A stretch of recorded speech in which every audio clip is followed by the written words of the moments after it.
सुरुवात करायची.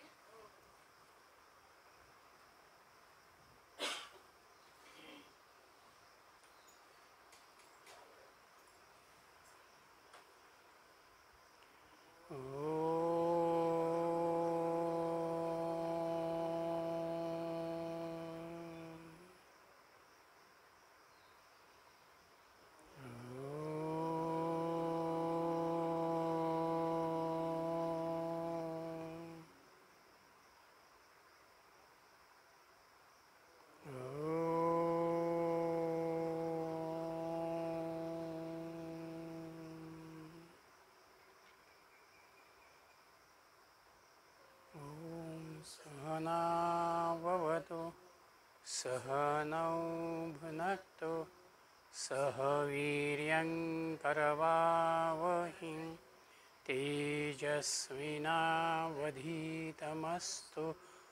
मा विद्विषावहै. ओम शांति शांति शांति. हरि ओम. श्री गुरुभ्यो नमः. श्री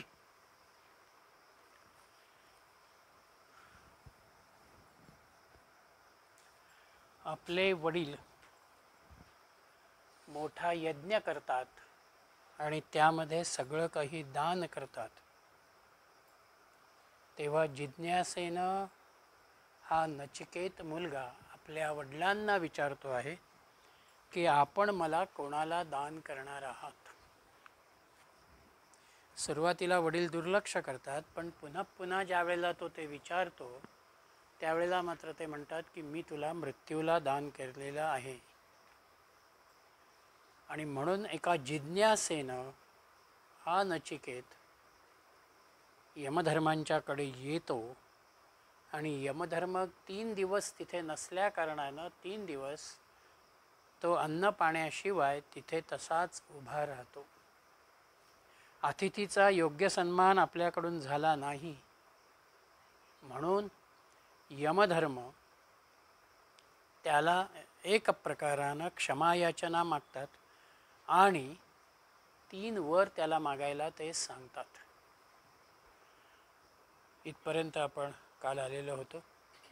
10व्या मंत्रामध्ये त्यानं पहिला वर मागितलेला आहे.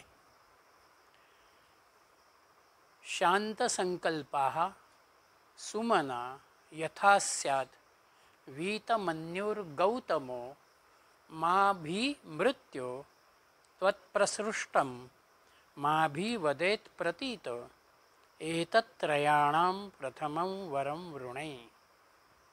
गौतमः शांतसंकल्पाः सुमनः यथा स्यात्. माझा पिता गौतम माझ्या संबंधानं शांत आणि दयाळू व्हावा. मा अभिवीतमन्युः माझ्या विरुद्ध त्याचा क्रोध किंवा राग राहू नये. त्वत् प्रसृष्टम मा अभिवदेत आपण मला परत पाठवून दिल्यानंतर त्यांनी माझे स्वागत करावे. एतत्त्रयाणां प्रथमं वरं वृणे या 3 वरांच्यापैकी हा पहिला वर मी मागतो आहे. नचिकेतानं इथे पहिला वर मागत असताना पित्याच्या अनुषंगानं मागितलेला आहे. म्हणजे एक प्रकारानं बालसुलभ वृत्ती किंवा स्वभाव ज्याला म्हणावा तो त्याचा इथे व्यक्त होतो आहे. आपण जसं लहान मुलांना विचारावं तुला आई हवी का बाबा हवे, तो दोन्ही हवे म्हणतो. तशा रीतीनं जरी वडिलांनी रागाच्या भरामध्ये आपल्याला मी तुला यमधर्माला दिलेला आहे असं म्हटलेलं असलं तरीही सुद्धा तो त्या वडिलांच्या विषयीचा कुठलाही विपरीत भाव मनामध्ये ठेवत नाही. एक कर्तव्यदक्ष पुत्र या नात्यानं पहिल्यांदा तो वडिलांचाच विचार करतो आहे. आणि म्हणून आपल्याला कोणत्याही स्वरूपाचा वडिलांना पश्चात्ताप होऊ नये, वडिलांनी आपल्याकडे प्रेमळपणानंच बघावं ही भावना त्याच्या मनामध्ये आहे.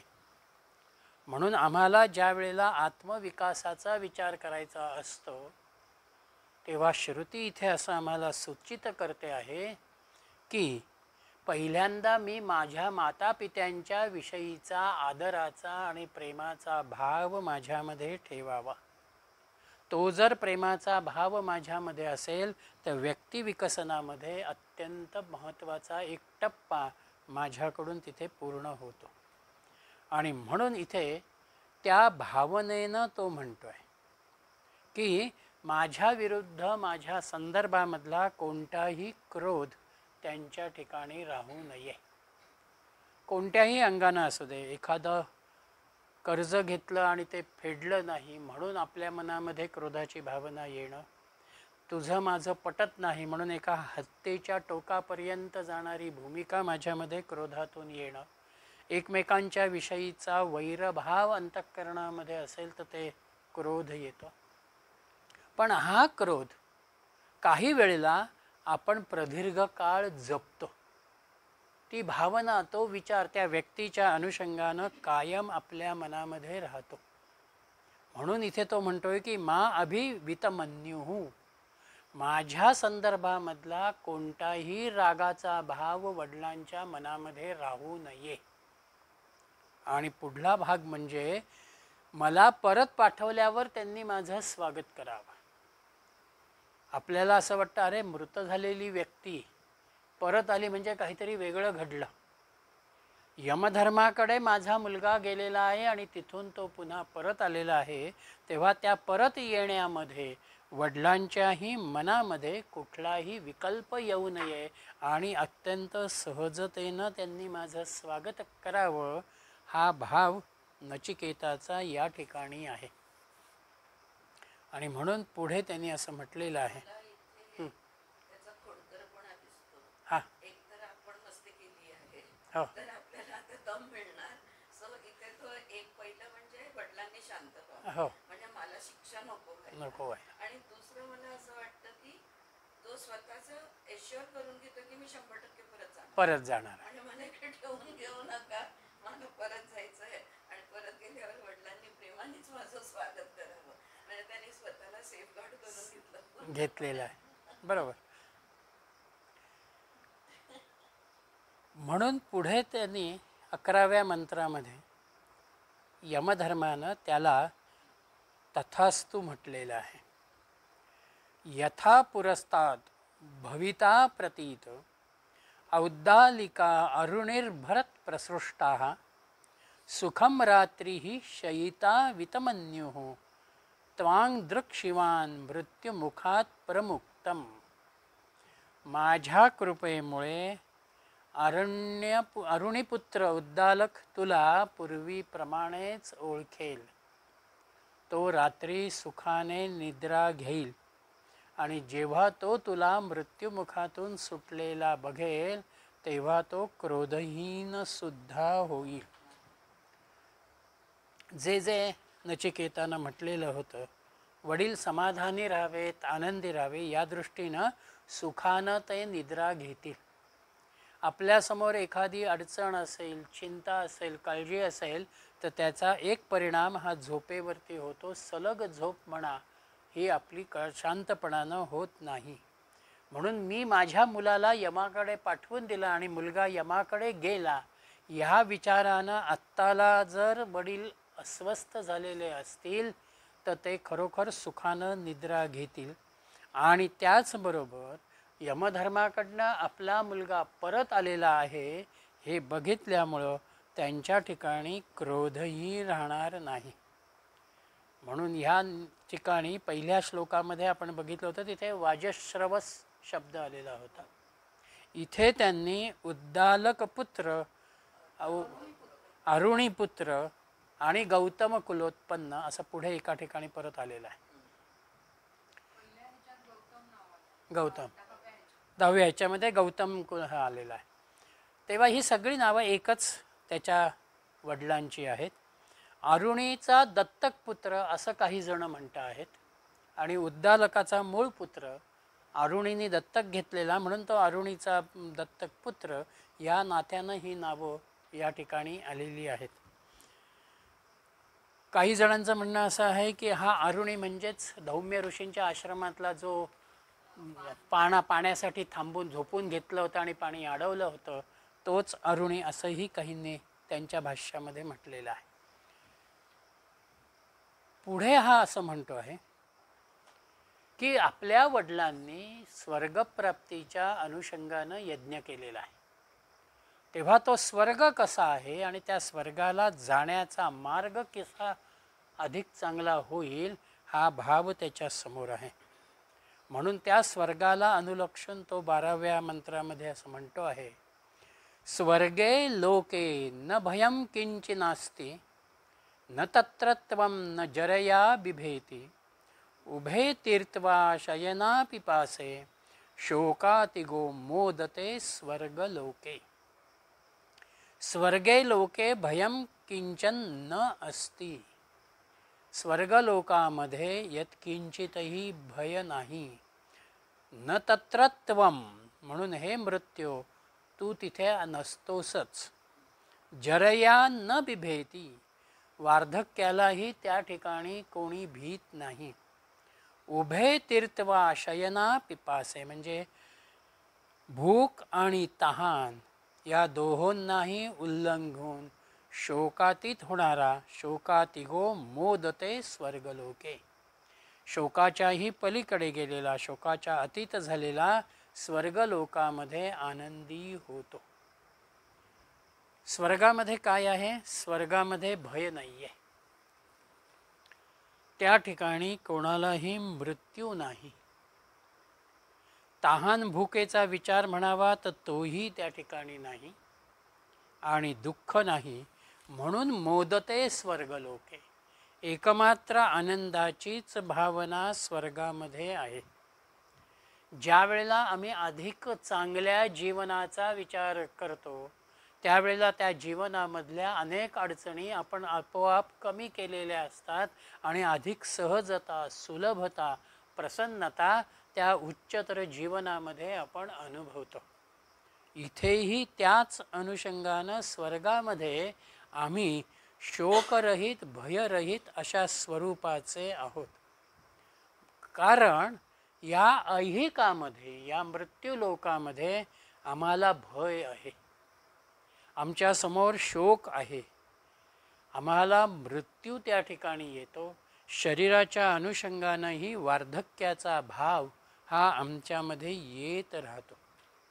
म्हणून मानवी जीवन म्हटल्यानंतर, देह प्राप्त झाल्यानंतर तिथे जन्म आहे, बालपण आहे, त्यानंतर तारुण्य आहे, मग वार्धक्य आहे आणि शेवटी मृत्यू आहे. स्वर्गस्थ जीवनामध्ये जन्म, बालपण आणि तारुण्य हाच भाव त्या ठिकाणी येईल. आम्ही तिथे जाणं आणि निरंतर उत्तम अशा रीतीच्या जीवन प्रणालीमध्ये राहणं हा भाव स्वर्गाच्या अनुषंगानं त्या ठिकाणी. स्वर्गामध्ये कोणी वृद्ध झालेला आहे किंवा स्वर्गामध्ये कोणाचा मृत्यू घडलेला आहे किंवा तिथे भय आहे असं नाही. आणि अमृताचं प्राशन तिथे असल्या कारणानं तहान भुकेचाही विचार तिथे देहाच्या अनुषंगानं येत नाही. मुळातच ज्या स्थूल देहाच्या आधारानं आपण तहान भुकेचा विचार करतो ती देहाची अवस्था थोडीशी प्रगत स्वरूपामध्ये स्वर्गात आपल्याला अनुभवता येते. अर्थात इथे शोकातीतून स्वर्गलोकामध्ये जरी आनंदित राहत असलो तरीही सुद्धा स्वर्गामधलं जीवन जे आहे तेही कुठेतरी एका मर्यादेशी निगडित आहे. म्हणून गीतेतही भगवंतानं 9व्या अध्यायामध्ये म्हटलेलं आहे, तेतम भुक्त्वा स्वर्गलोकम विशालम क्षीणे पुण्ये मर्त्यलोकम विशंती. जोपर्यंत पुण्याचा साठा जीवाच्या ठिकाणी आहे तोपर्यंतच तो स्वर्गस्थ जीवनाचा आनंद अनुभवू शकतो. तो बँक बॅलन्स कमी झाला की तुम्ही पुन्हा मृत्यूलोकामध्ये येतात तुमच्या कामनांच्या, इच्छांच्या अनुषंगानं. आणि एक प्रकारानं इथे मृत्यूची भीती ही मानवाला आहे तसा विचार केला तर. अन्य कुणीही मृत्यूच्या अनुषंगानं फार गांभीर्यानं विचार करत नाही. परंतु मुळामध्ये मृत्यू हा कुठेही भीतीदायकही नाही, तो दुःखदायकही नाही, भयावहही तो नाही. आम्ही आमच्या काही एक समजुती, आमच्या मनाची काही एक जडणघडण ज्याला म्हणता येईल, ती आम्ही त्या ठिकाणी करून घेतलेली आहे. आणि म्हणून जर मृत्यू हा भयदायक नसेल तर मला जाणवणारं भय, मला जाणवणारी सुखदुःख म्हणजे नक्की काय? जर या सुखदुःखांचा विचार हा मी योग्य रीतीनं करायला शिकलो तर आत्ताच्या याच जीवनामध्ये, याच भूतलावरती मी स्वर्गाचाही अनुभव घेऊ शकतो. कारण सुखाची आणि दुःखाची व्याख्या आपल्याकडली अशी आहे, अनुकूलम वेदनम सुखम. आता अनुकूल कुठलं आहे? दोन घटक इथे येतील. एक, मला जे जे काही हवं आहे ते ते मला मिळणं हा माझ्या अनुकूलतेचा भाग झाला, मी ते सुखकारक मानतो. आणि दुसरा घटक म्हणजे मला जे नको आहे ते माझ्यापासून निवारण होणं, ते मला प्राप्त न होणं हा अनुकूलतेचा सुखाचा भाग आहे. मग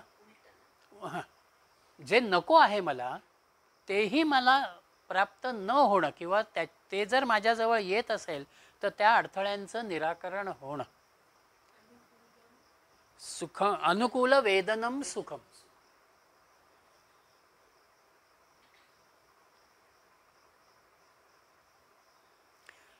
म्हणून दुःखाची व्याख्या येते प्रतिकूल वेदनम दुःखम.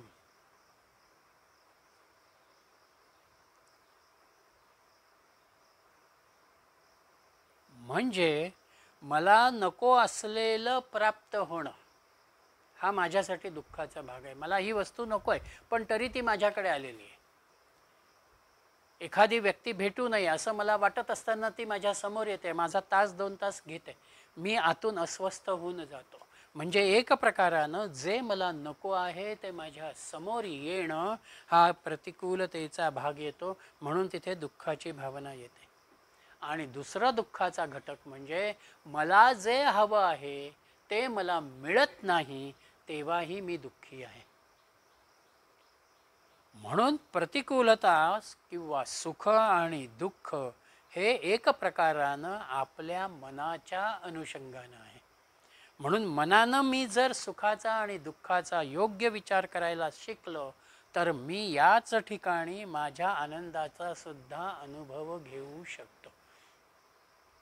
म्हणून त्या स्वर्गाला नेणारा, त्या स्वर्गाला आनंद, स्वर्गाचा अनुभव देणारा जो अग्नी आहे, ती अग्नीची विद्या नचिकेत इथे यमाकडे मागतोय.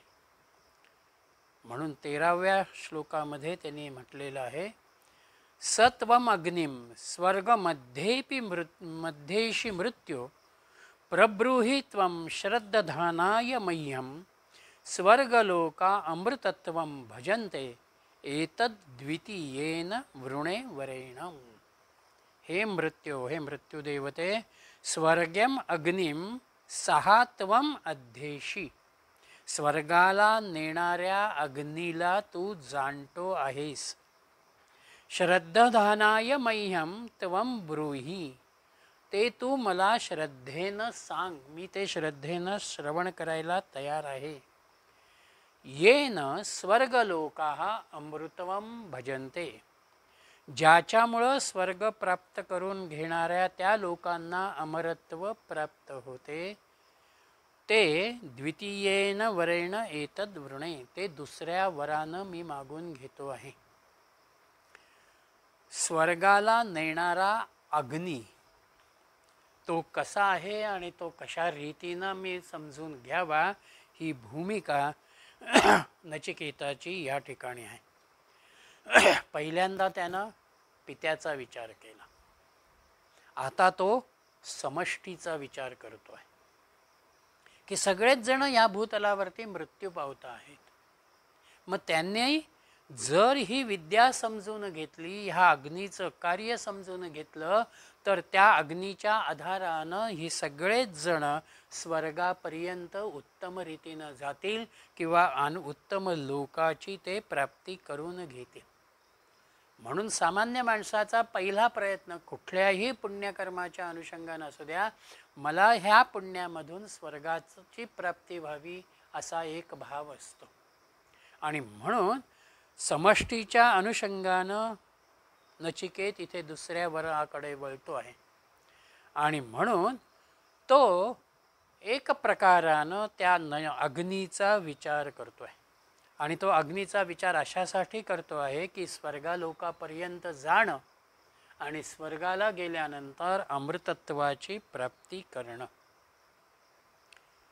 म्हणून दुःख शोकातून अलिप्त होण्याचा जो भाग आहे, हा स्वर्गाला नेणारा अमरत्वाचा भाव ज्या अग्नीमधून येतो तो अग्नी यमाला माहिती आहे. आणि हा अग्नी कुठून येतो आहे, तर तो आपण ज्या वेळेला अन्नमय कोशामध्ये असतो त्याच अन्नमय कोशामधनं पुढे येणाऱ्या प्राणमय कोशामधला प्राण हा यमधर्म आपल्या मृत्यूच्या वेळेला खेचून घेतो. पण हा खेचून घेतलेला जो प्राण आहे त्याच प्राणाला पुढे नेण्याच्या दृष्टीनं यमधर्माला साह्यभूत जर कोणी होणार असेल तर तो अग्नी आहे. कारण हा अग्नी आपल्या स्थूल देहापासून म्हणजेच माझ्या अन्नमय कोशापासून शेवटच्या आनंदमय कोशापर्यंतच्या पाचही कोशांना एक प्रकारानं उत्क्रांत करत नेत असतो. त्यामुळं ह्या जीवानं आत्तापर्यंतच्या जीवनामध्ये कशा रीतीनं सात्विकता जोपासली किंवा आपल्यामधले हे पंचकोश कशा रीतीनं विकसित केलेले आहेत याची जाणीव अग्नीला आहे. म्हणून प्राणमय कोशामधनं प्राण खेचल्यानंतर मधला जो एक काळ आहे तो काळ असा जातो की जिथे यमधर्म अग्निदेवाला विचारतात की याची भूमिका काय आहे. आणि ती त्याची भूमिका लक्षामध्ये घेऊन पुढच्या जन्माचं नियोजन त्या जीवाचं यमधर्म त्यातून पुढे करतात. म्हणून इथे स्वर्गाला नेणारा अग्नी की जो यमाला माहिती आहे ती भूमिका नचिकेतानं या ठिकाणी घेतलेली आहे. आणि हा नचिकेत कसा आहे, तर श्रद्धाधानायो, तो स्वतः श्रद्धावान आहे. अग्नीचं ज्ञान म्हणजेच स्वर्गज्ञान आहे ही भावना त्याला माहिती आहे. आणि स्वर्गाला गेल्यानंतर स्वर्गाचं ज्ञान प्राप्त झाल्यानंतर तिथे अमृतत्वाचाच भाव येईल. हा भाव तिथे वेगळा येणार नाही हाही विचार त्याच्या समोर आहे. म्हणून इथे अमृतत्वाचा विचार अजून एका अंगानं असा येऊ शकतो की देहाला विनाश असला तरी सुद्धा अविनाशित्व प्राप्त करणारा जो चांगला सत्संग आहे त्या चांगल्या सत्संगामध्ये त्या सान्निध्यामध्ये राहणारी माझी मानसिकता ही अमरत्वाच्याच अनुषंगानं आहे. आपल्या अवतीभोवती जर झोपडपट्टी असेल तर आपल्याला फारसं चांगल्या प्रीतीनं राहता येणार नाही. किंवा अन्य अस्वच्छ स्वरूपामधली मंडळी आजूबाजूला राहत असतील आपल्याला तिथे राहता येणार नाही. आपल्या विचाराला आपल्या राहणीमानाला अनुकूल असणारं वातावरण आपण शोधतो आणि आपण त्याचा विचार करतो. तसं अविनाशित्व मला प्राप्त करायचं असेल तर त्या अविनाशित्वाला चांगल्या सत्संगाचं वातावरण हे माझ्यासाठी महत्त्वाचं आहे. वडिलांनी स्वर्गाची अपेक्षा केलेली आहे तेव्हा त्या स्वर्गाला नेणारा अग्नीसुद्धा जर ज्ञात झाला, ती माहिती जर मला यमधर्माकडनं मिळाली तर वडिलांचा स्वर्गाचा मार्ग ही सुलभ होईल. ही भूमिका किंवा हा प्रयत्न नचिकेताचा या ठिकाणी आहे. आणि म्हणून तो म्हणतो की ह्या अग्नीचं ज्ञान मला आपण करून द्या. म्हणून 14व्या मंत्रामध्ये त्यांनी असं म्हटलं, प्रते ब्रवीमी तदुमे निबोध स्वर्गम अग्निम नचिकेता प्रजानन अनंतलोकाप्तिमथो प्रतिष्ठा विद्धि त्वमेतं निहितं गुहायाम. यमधर्म त्याला असं म्हणता आहेत की स्वर्गम अग्निम प्रजानन ते प्रब्रवीमी, मी तुला हितकारक असे जे आहे ते सांगतो. तत् उमे निबोध, ते तू माझ्याकडून चांगले समजून घे. काय तत्व आहे? अनंत लोकाप्तिम, शाश्वत स्वर्गाची प्राप्ती करून देणाऱ्या, अथो प्रतिष्ठाम, विश्वाचं अधिष्ठान असलेल्या, गुहायाम निहितम एतम त्वम विद्धी, हृदय गुहेमध्ये अंतःकरणामध्ये विराजमान झालेला हा आत्मा, ही बुद्धी, त्याला तू जाणून घे. म्हणजे एक प्रकारानं पुन्हा या विश्वाला जे आत्मतत्व व्यापलेलं आहे, जे ब्रह्मतत्व व्यापलेलं आहे, तेच व्यक्तीच्याही ठिकाणी आहे. म्हणून व्यक्तीच्या अंतःकरणामध्ये असणारं आत्मतत्व आपण जाणून घ्यावं, हा विचार इथे यमधर्म आपल्यासमोर देत आहे. आणि ते देताना त्यांची भूमिका कशी आहे? मी तुला हितकारक असे सांगतो. गुरुजन नेहमी जे योग्य आहे, बरोबरीचं आहे, हिताचं आहे, तेच ते सांगतात. आणि ते त्या भूमिकेमधून सांगत असल्या कारणानं विद्यार्थ्याची किंवा शिष्याचीही भूमिका अशी येते, ते तू माझ्याकडून चांगलं समजावून घे. आपणही गुरु जे जे आपल्याला सांगता आहेत ते ते श्रवण करत, प्रसंगी जिज्ञासेनं आपल्याला जे समजत नाही ते पुन्हा पुन्हा विचारत समजून घेणं, हा भाव ज्या वेळेला येतो तेव्हा तो विषय अधिक चांगल्या रीतीनं आत्मसात होतो. आणि काय आत्मसात करायचं आहे? तर आपल्याच हृदयस्थामध्ये असणारं विद्धि त्वमेतं निहितं गुहायाम, आपल्याच अंतःकरणामध्ये असणारं ब्रह्मतत्व आपल्याला समजावून घ्यायचं आहे. म्हणून पूर्वीच्या वैदिक परंपरेमधल्या शिक्षणाचा भाग जर आपण बघितला तर आपल्या लक्षामध्ये येईल की तिथे संथा दिली जाते, विचार दिला जातो, अभ्यास दिला जातो, तो समजावून दिला जातो आणि त्यानंतर विद्यार्थी किंवा तो शिष्य ते पूर्णपणानं पाठ करतो, समजून घेतो आणि आपल्या स्मृतीमध्ये तो त्या ठिकाणी ठेवतो. म्हणून यमधर्मांनी इथे त्याला 2 सूचना केल्या की मी तर समजावून देतो, पण तूही लक्षपूर्वक ऐक. ज्ञानेश्वरीतही ज्ञानदेवांचे शब्द आहे, तरी एक वेळ अवधान देईजे, मग सर्व सुखासी पात्र होईल. तुम्ही जर खरोखर लक्षपूर्वक इकडे अवधान दिलं, लक्ष दिलं, तर खरोखर तुम्हाला सगळ्या सुखाची प्राप्ती होईल. म्हणून हा जो अग्नी आहे, हा अग्नी विश्वाचा आधार आहे आणि बुद्धिवंतांच्या ठिकाणी तो बुद्धीच्या अनुषंगानं व्यक्त होतो, प्रज्ञेच्या अनुषंगानं व्यक्त होतो. शरीरामध्येही आपल्यामध्ये अग्नीचं अस्तित्व आहे. बाहेर आपण अग्नीची वेगवेगळी रूपं बघतो, यज्ञाच्या अनुषंगानं त्या अग्नीला बघतो. अंतःकरणामध्ये सुद्धा हृदयस्थाच्या अनुषंगानंही हा अग्नी व्यापलेला आहे. जोपर्यंत अग्नीचं अस्तित्व देहामध्ये आहे तोपर्यंत तो देह अधिक उत्तम रीतीनं कार्य करू शकतो. म्हणून तो आपल्यामध्येच असलेला अग्नी आपण जाणून घ्यायचा आहे, तो समजून घ्यायचा आहे. मग त्याला अनुलक्षून त्या अग्नीचा विचार 15व्या मंत्रामध्ये यमधर्मांनी मांडला. लोकादिम अग्निम तमुवाच तस्मै या इष्टका यावतिर्वा यथा वा सचापि तत्प्रत्यवदथो तक्तम अथास्य मृत्यु पुनरेवाह तुष्टः. तम लोकादिम अग्निम, तेव्हा यमराजानं, यमधर्मानं परलोक प्राप्तीला कारणभूत असलेल्या त्या अग्नीचा या इष्टकाः यावती वा. यज्ञवेदी करता कोणत्या स्वरूपाच्या विटा लागतात, किती संख्येनं त्या लागतात, यथा वा म्हणजेच त्यांची रचना कशी करावी, तस्मै उवाच, त्याला ते संपूर्ण वर्णन त्यांनी करून दिलं. सहाच्या अपितत यथोक्तम प्रत्यवदत. आणि नचिकेतानंही त्याला जे सांगितलं होतं ते सगळं पुन्हा यमधर्मांना ऐकवलं. अथ यस्य तुष्टः मृत्युः पुनः एव आह. आणि यमधर्म इथे प्रसन्न झाले आणि पुन्हा त्याच्याशी ते पुढे बोललेले आहेत.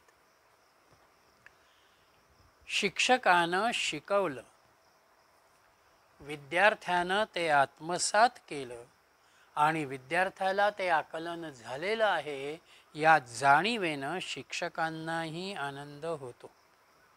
हा जो अग्नी आहे, हा अग्नी कशा रीतीचा आहे, त्याची वेदी कशी आहे, त्याची रचना कशी आहे, हा सगळा विचार इथे यमधर्मांनी त्याला मांडलेला आहे.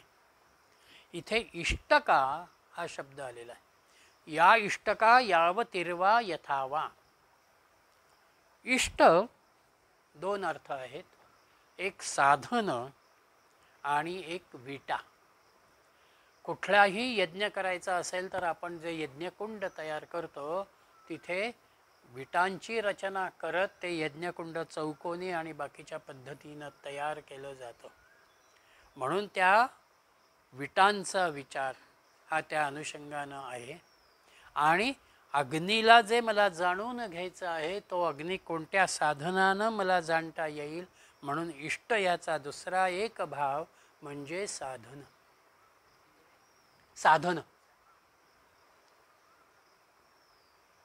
आम्ही आत्ता कसे आहोत तर हे संपूर्ण ब्रह्मांड 14 लोकांनी व्याप्त आहे. आपल्या भूलोकापासून वरती आपली 7 लोक आहेत आणि अतलपासून पाताळापर्यंत खाली 7 लोक आहेत. ही जी 14 भुवनं आहेत या 14 भुवनानं निर्माण झालेलं हे जे विश्व आहे, ह्या 14 भुवनांमध्ये हा अग्नी कार्य करतो आहे. म्हणून लोकाधिभी अग्नी तमुवाच तस्मै. लोकांच्या निर्मितीच्या आधी, विश्वाच्या निर्मितीच्या आधीही या अग्नीचं अस्तित्व आहे. आणि म्हणून अग्नीचं अस्तित्व या लोकामध्ये लोकनिर्मितीच्याही आधीपासून असल्या कारणानं एक प्रकारानं अनंत तत्वाकडेच या अग्नीचा दृष्टिकोन जातो किंवा ती भूमिका जाते असं यमधर्मांना सूचित करायचं आहे. कॉस्मिक इंटेलिजन्स ज्या ब्रह्मांडातलं. म्हणून हे जे ब्रह्मतत्व आहे, हे जे अनंत तत्व आहे, त्याला जाणून घेणारे जे मंत्र आहेत तो सगळा विचार यमधर्मांनी त्याला त्या ठिकाणी समजावून दिला.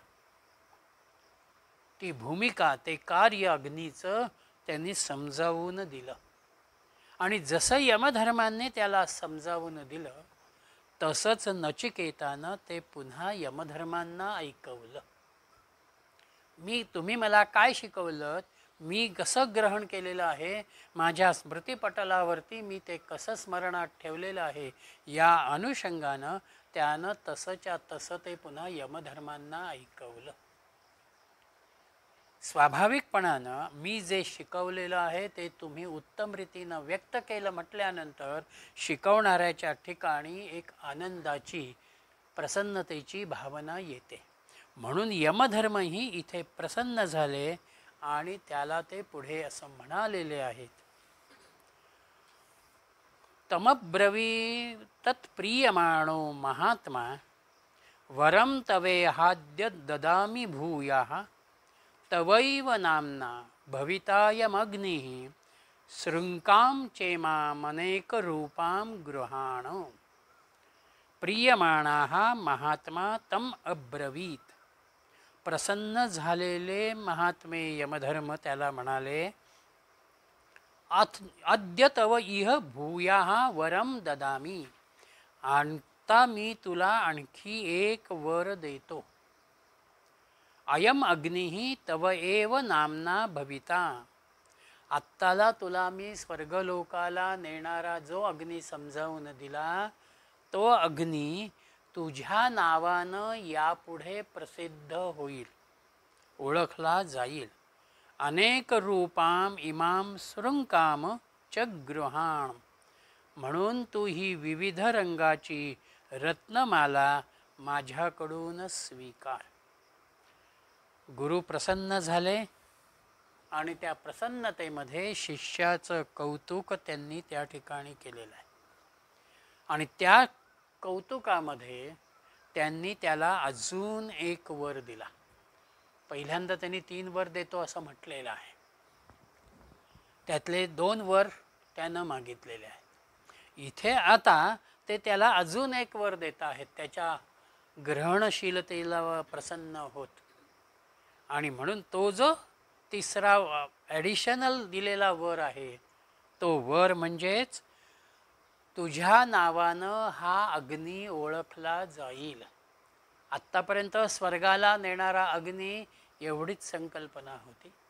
नचिकेतानं तो समजून घेतल्या कारणानं यमधर्मांनी त्याला नचिकेत अग्नी असा भाव त्या ठिकाणी दिला. हो हो, नचिकेत विधी आहे. हो बरोबर आहे. यज्ञ म्हणा, नचिकेत यज्ञ, नचिकेत विधी, या अनुषंगानेही तो भाव येऊ शकेल.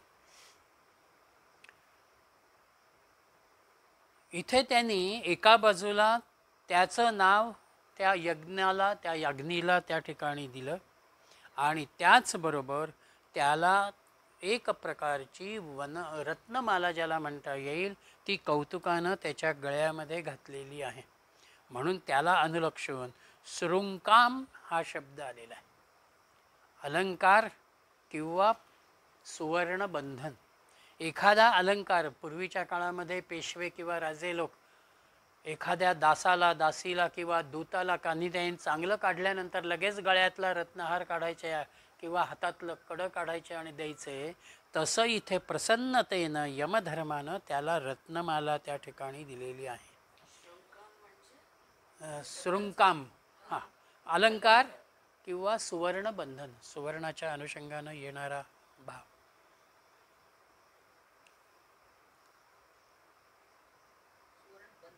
सुवर्णबंधन किंवा अलंकार. आम्हाला कोणताही अभ्यास करत असताना नचिकेताचा हा धर्म फार महत्त्वाचा आहे. एक प्रकारची संन्यस्त वृत्ती स्वीकारत त्यानं ही विद्या अग्निदेवांकडं, यमधर्मांकडनं प्राप्त करून घेतलेली आहे. आणि म्हणून त्या यमधर्माच्याही अनुषंगानं इथे श्रुतीने असं म्हटलं की यम कसा आहे, प्रियमाण आणि महात्मा. तम ब्रवीत प्रियमाणो महात्मा. प्रियमाणो म्हणजे सर्वांचं कल्याण करणारा. यम सगळ्यांचं कल्याण करतो.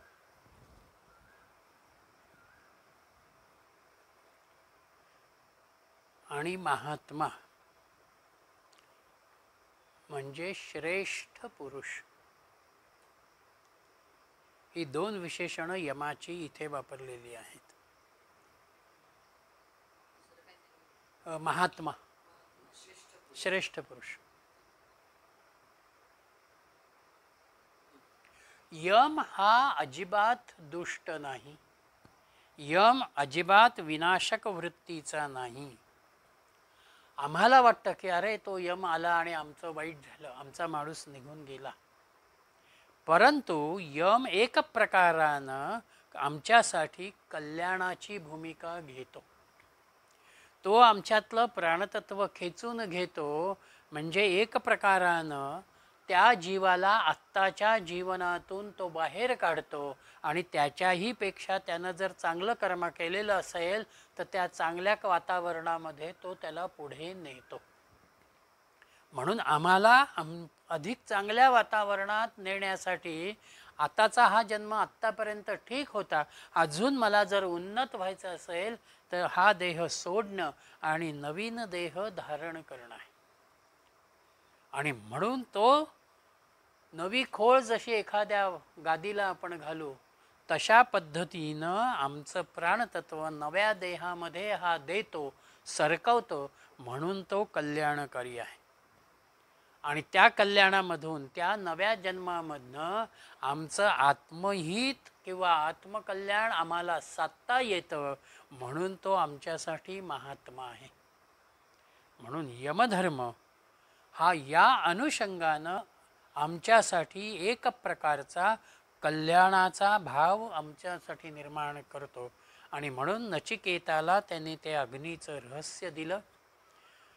कोणतंही रहस्य किंवा एखादं ज्ञान आपल्या समोर येतं तेव्हा त्या गुह्य ज्ञानामधून, त्या अपरिचित ज्ञानामधनं आमच्या ज्ञानाचं संवर्धन होतं. नवी माहिती मला तिथे प्राप्त होते. असलेल्या ज्ञानाची पुन्हा वृद्धी होते.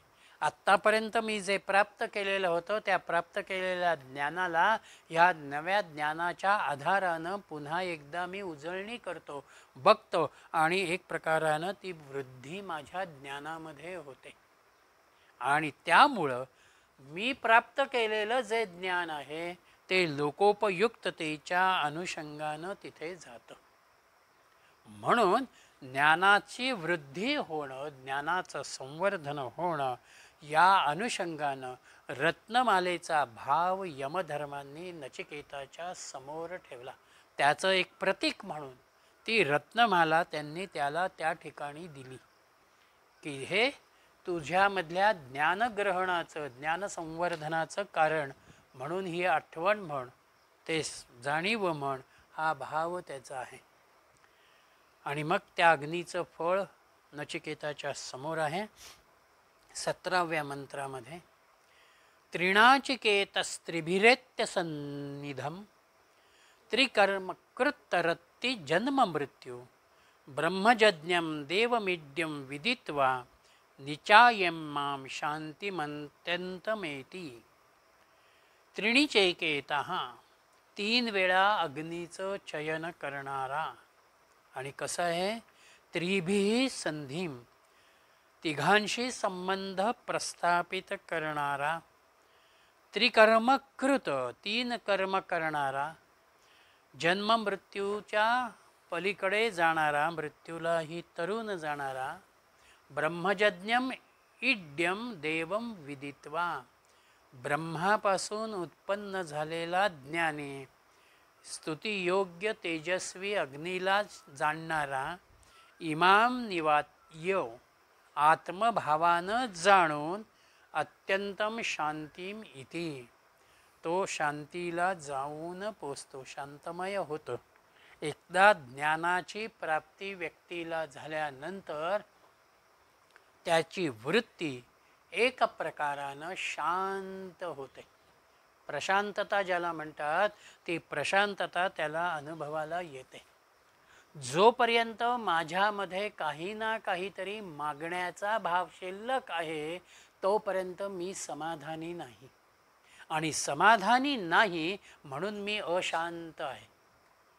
पण जिथे मागणंही नाही, अपेक्षाही नाही, जे आहे ते आनंदाचंच आहे, ही धारणा एकदा तयार झाली की तुम्ही खऱ्या अर्थानं अत्यंतम शांतीम, त्या भावावरती तुम्ही येता. त्रिणाचिकेतः हा शब्द अनेक अर्थानं आपल्या समोर येतो. 3 वेळा अग्नीचं चयन करणारा. म्हणून नचिकेतानं जो यज्ञ केला तो 3 वेळेला यज्ञ केला, म्हणून त्रिणाचिकेतः हा एक अर्थ तिथे येतो. दुसरा अर्थ त्याचा आहे, नचिकेतानं अग्निविद्या शिकली, जाणून घेतली आणि ती केलेली आहे. कृती पण त्यानं केली. म्हणजे शिकणं, जाणणं आणि कृती करणं हाही त्रिणीचा भाव या ठिकाणी येतो. तिसरा भाव येतो तो म्हणजे अग्निहोत्रामधला. जे कोणी अग्निहोत्र करतात नियमानं सातत्यानं त्यांच्यामध्ये गार्हपत्य अग्नी, आवाहन्य अग्नी आणि दक्षिणाग्नी असे 3 अग्नी त्यांच्या त्या उपासनेमध्ये येतात. तोही त्रिणीचे या भाव या ठिकाणी येतो. त्यानंतर पिता, माता आणि गुरु या तिघांचे आशीर्वाद आपल्या कुठल्याही कार्यामध्ये आपल्यासाठी महत्त्वाचे असतात. त्यांच्या आशीर्वादाच्या शिवाय, त्यांच्या कृपेशिवाय आपण फार पुढे जाऊ शकत नाही. म्हणून त्या तिघांचं आशीर्वाद रूप बल हा त्रिणाचिकेतचा अजून एक अर्थ येतो. वेदांताच्या परिभाषेमध्ये त्रिणाचिकेतामध्ये प्रत्यक्ष प्रमाण, अनुमान प्रमाण आणि शास्त्र प्रमाण, शब्द प्रमाण. प्रत्यक्ष प्रमाण म्हणजे गायीचं मी गायीसारखंच वर्णन करणार आहे. अनुमानामध्ये मला ज्या वेळेला धूर दिसतो त्यावेळेला एक भाव माझ्यामध्ये अनुमान तयार होणार आहे की कदाचित आग वगैरे लागलेली आहे का. आणि शास्त्र प्रमाण किंवा शब्द प्रमाणामध्ये वेदांनी शास्त्रांनी सांगितलेला शब्द हा आमच्यासाठी, गुरूंनी सांगितलेला शब्द हा आमच्यासाठी प्रमाण आहे. म्हणून त्रिणीचा हा एक भाव येतो. अजून एक भाव म्हणजे गृहस्थ धर्मातली असलेली माझी कर्म, यज्ञयाग, वेदपठण आणि धर्मार्थ दान ही माझी प्रधान कर्म गृहस्थाश्रमातली आहेत. यज्ञयाग, वेदपठण आणि दान. यज्ञयाग, वेदपठण म्हणजे शास्त्राभ्यास, अध्ययन. अध्ययन आणि दान म्हणजे देण्याची प्रवृत्ती.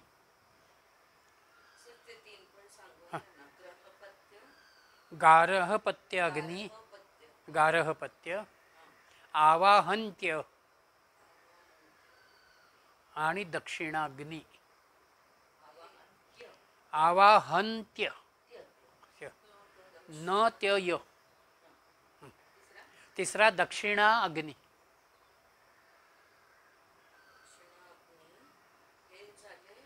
अग्निहोत्राच्या अनुषंगाने येणार.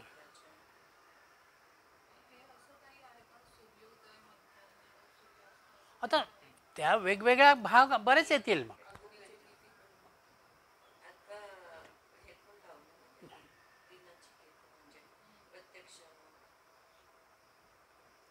सकाळ, दुपार, संध्याकाळ येईल. आयुष्याच्या अनुषंगानं सुरुवात, मध्य आणि वृद्धत्व हाही भाग येईल. जागृती, स्वप्न, सुषुप्तीचा विचार येईल.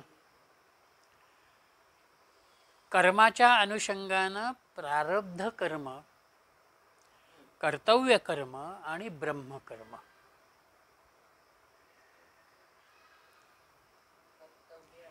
ब्रह्मकर्म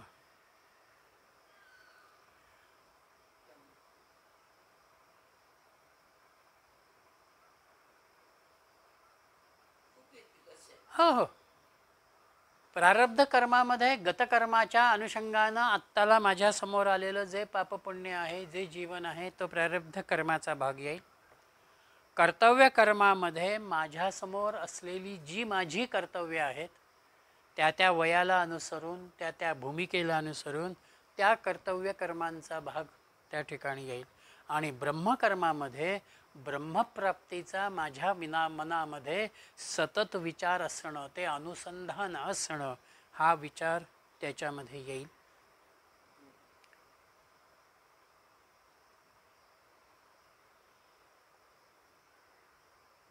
त्रिणीचा अजून एक भाग म्हणजे देह, मन आणि जीव.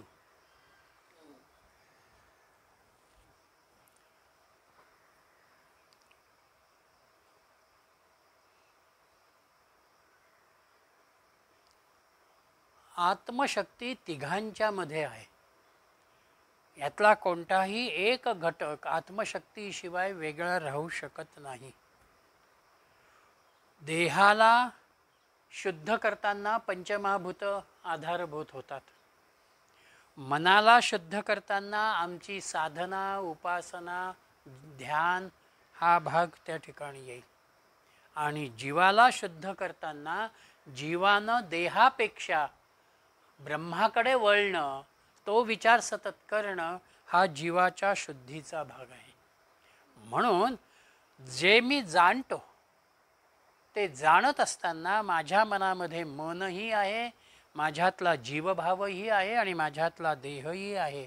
या तिघांना मी शुद्ध करण्याचा तो विचार जर मी केला, त्यांना उत्क्रांत करण्याचा प्रयत्न केला, तर मी ब्रह्मभावापर्यंत जातो. म्हणून इथे त्यांनी तिसऱ्या चरणामध्ये म्हटलं, ब्रह्मजज्ञम देवमीड्यम विदित्वा.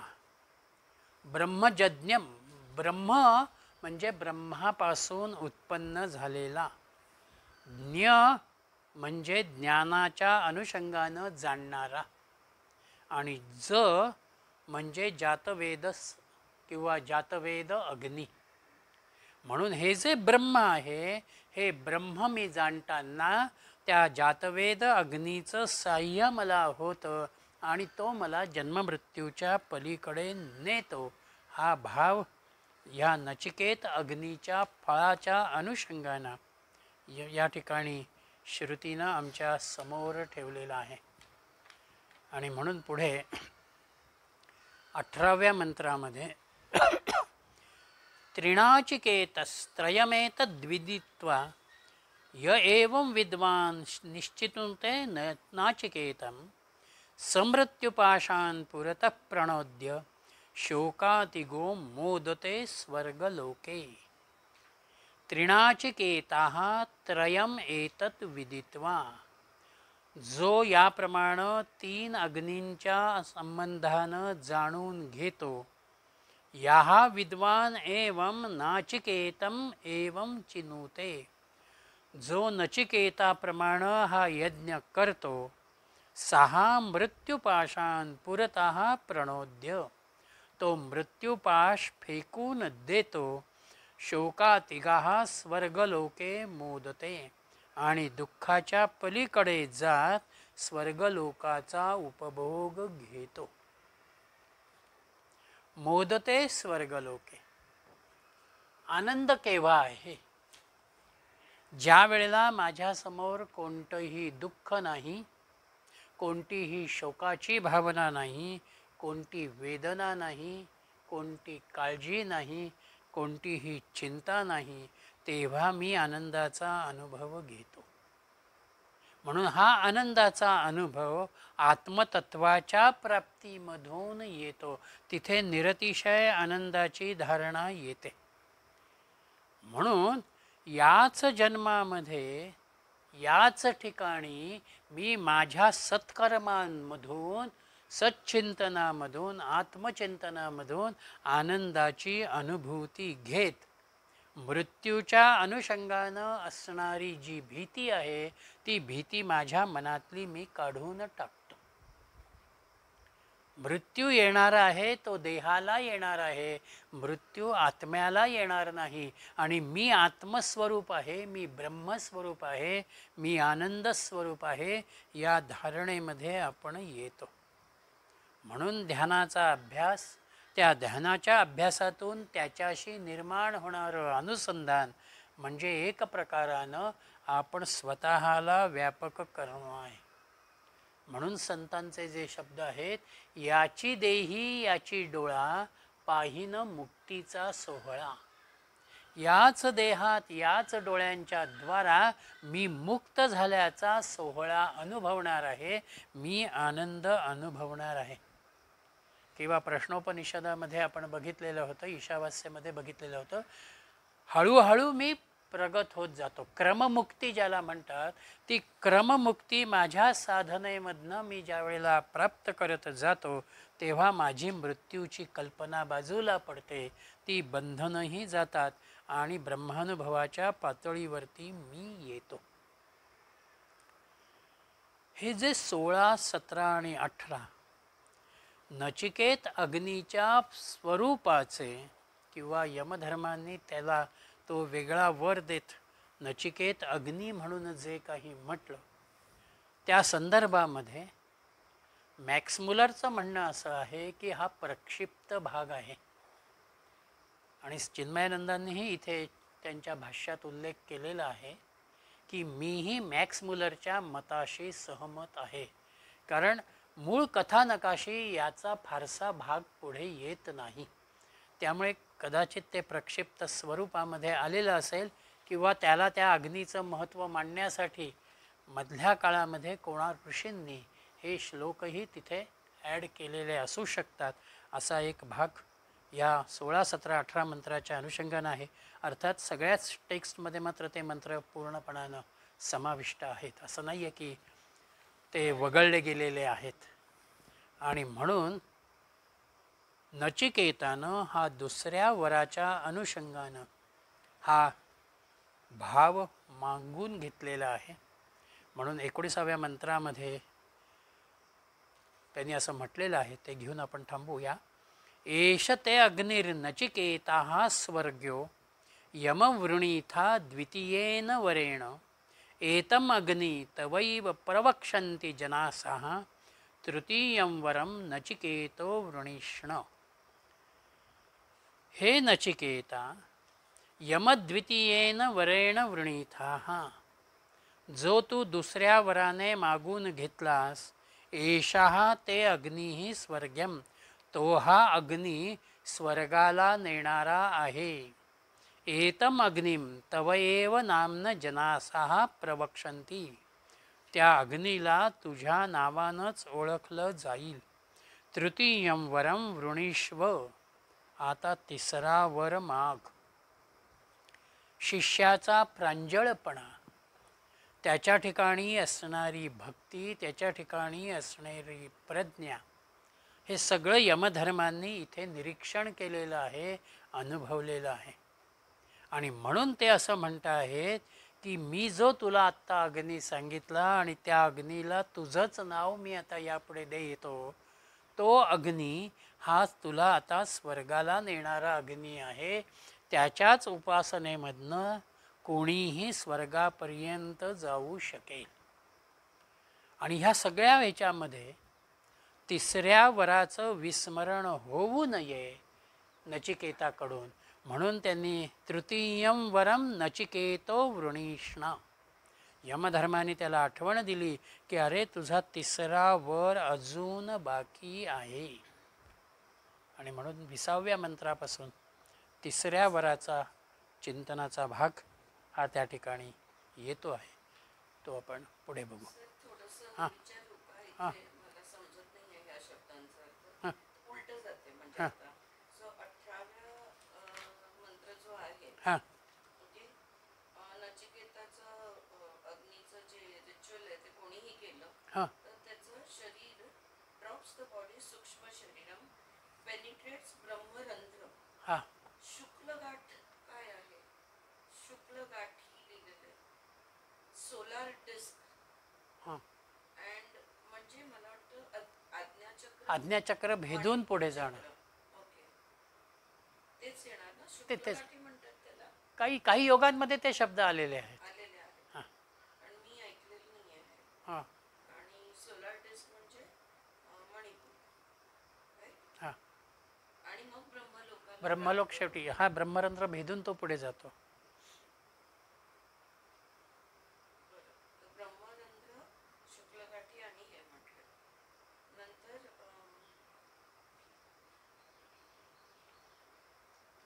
एक ठिकाणी ते म्हणतात आता 16व्या ह्याच्यामध्ये की यमानी नचिकेताला 2 गिफ्ट दिले.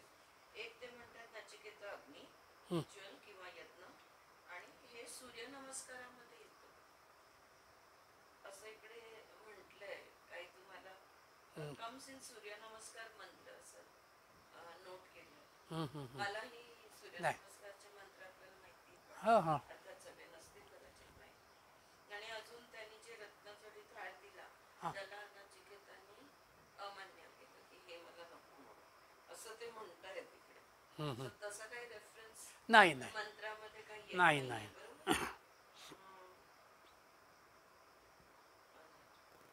एक नचिकेता हॅड मेध शक्ती, ग्रहण शक्ती अँड धारणा शक्ती. हा हा आपला आहे 15वा. 15वा मध्ये फ्रॉम दॅट पुरुष, हे पुरुष सुक्तम मधलं आहे. ओके, पुरुष सूक्त म्हणा. अच्छा, त्याचाही रेफरन्स इकडे त्यांनी घेतलेला हां हां हां की important qualification for both Karmakhand and Gyankhand. He repeated every ritual as taught and lord Yama was impressed. आणि हे जे आहे विराट रूप, ईश्वर रूप, हे गीतेमध्ये आलेलं हो आहे, जे इथे सिमिलॅरिटी मला वाटतं दाखवतोय. आणि कर्मामध्ये केवल कर्म आणि उपासना सहित कर्म असे दोन कर्म, दोन रिच्युअल, म्हणजे जेव्हा यज्ञ करतात तेव्हा हे दोन भाग अग्निकर्म, दोन. दोन प्रकारचे सांगितले. सो केवल कर्मामध्ये मंत्र जाप येतो, आहुती लावणं येतो, आणि भूवर सुवर महल जन तप लोकांसाठी हे केलं जातं. ओके. आणि उपासना सहित कर्म म्हणजे ते अग्नीचं जे काही यज्ञ आहे, निर्माण त्याला करणं विराट देवता प्रसन्न करण्याच्या अनुषंगाने. सो विराट उपासना सहित कर्म हे ब्रह्मलोकाच्या प्राप्तीसाठी केलं जातं असं म्हणतात. आणि विराट शरीरामधनं याचे 14 लोक तुम्ही म्हणाला ते आहे. आता 15व्या मंत्राचं अग्नी कर्म जे आहे, एक तर होमकुंडाचं आव्हान म्हणतात ते. हो नंतर ते विटा बनवण्यासाठी मंत्र म्हटले जातात. हो ते बरेच आहेत त्याच्यामध्ये. बनवण्यासाठी विटा बनवण्यासाठी हो. नाही, विटा मांडण्यासाठी. नाही, आधी विटा बनवण्यासाठी, आणि मग त्यांचा जो आकार आहे किंवा त्यांची साईज आहे, होमकुंड बनवताना ते मंत्र वेगळे, त्याला शुन्वा सूत्रणी म्हटले. तुमच्या ऐकण्यात जर as per type of fire shape of homkund changes, होमकुंडाच्या आकाराप्रमाणे अग्नीचा आकार बदलतो. आता हे शब्द पण मला म्हणजे मी नाही, अवर्णीय, तुम्ही करेक्ट उच्चारते का हे नाही माहिती. मग दक्षिणाय, गार्ग्यपती, सवी आणि वहस्त अग्निस, हो ते अग्नीचे त्या त्या ह्याच्याप्रमाणे नावं येतात ते. हे उच्चार बरोबर आहे. आणि मग ते कसं त्याचे काय म्हणतो, तो केक, टंग केक म्हणतात, हा गौऱ्या, हां ते कसं, म्हणजे त्याचंही हो त्याच्यामध्ये रिच्युअल येतं. असं अग्नी मंत्र आहेत, घर्षणाने ते मुक्त घर्षणाने करतात.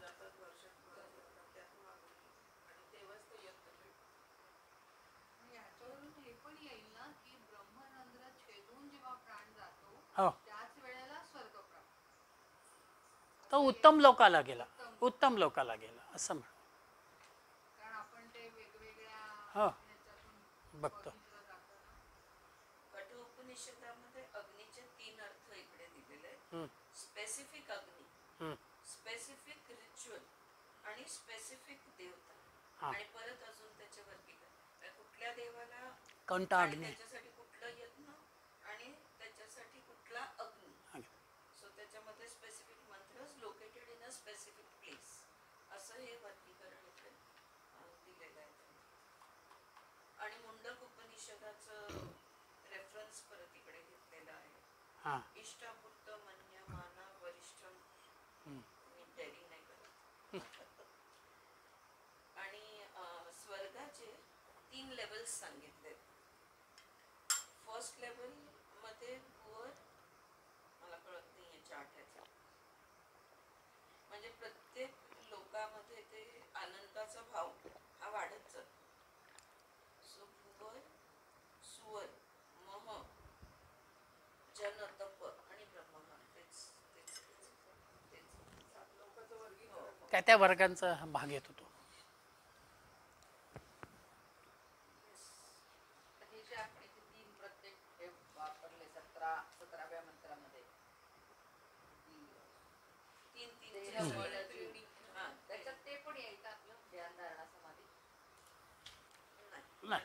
नाही नाही कारण त्या 3 अवस्था नाही, त्रयम एकत्र संयमा, ते एकच आहे. इट इज जस्ट पतंजलीने त्याची फोड केली, पण ते क्षणात तिन्ही पण होऊ शकतात. आणि इथे काळ वेळ लागतो. जागृत, स्वप्न, सुसुप्ती टोटली वेगळे आहे. म्हणजे बाकीचे पण जे काही प्रत्यक्ष, अनुमान, शब्द टोटली एकमेकांपासून वेगळे आहे. बरोबर ना? हो हो हो हो किंवा कर्तव्य, प्रारब्ध, कर्तव्य आणि ब्रह्म तिन्ही एकापासून टोटली वेगळे.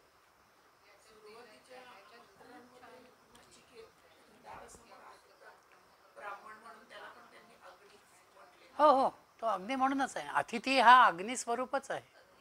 कारण तो अचानक येतो असंही म्हटलेलं आहे, न सांगता. न सांगता जो येतो तो अतिथी.